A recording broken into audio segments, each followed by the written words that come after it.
sebenarnya tahu nggak mas kalau rumah itu jadi pondok?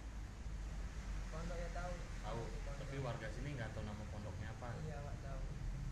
Kalau untuk yang di dalam lingkungan pondok itu pernah bersosialisasi keluar nggak? Kurang tahu. Aku juga jarang kesini sih paling. Jarang kesini. Tapi kalau pas kita di sini emang nggak pernah ada yang keluar dari rumah itu. Nggak ada. Nggak ada. Tapi kita pernah temu sama yang punya rumah. Jarang juga. Paling lihat muka aja. Temu. Tapi saya suka nyapa ya mas kayak gitu, masih tegur sapa. Tapi di dalam situ kan ada masjid mas. Nah, Itu keluarga sering ke masjid itu atau tidak? enggak kayaknya.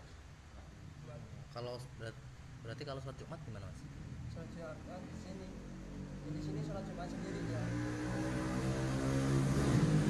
Jadi nggak pernah apa orang warga sini mungkin sholat Jumat Nggak di sana berbaur. dalam nggak berbaur ya, mereka juga nggak berbaur keluar ya.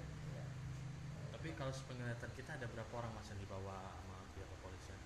Oh kurang tahu. Nah, tapi dari pas di jam 11 ada penggerebekan itu sampai hari ini, sampai sekarang ini belum ada yang pernah keluar dari rumah itu.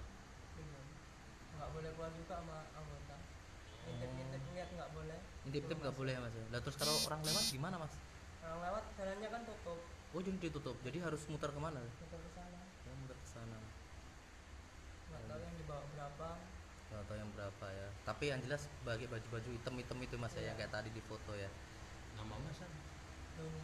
Doni. Emang mas ini megang foto tadi?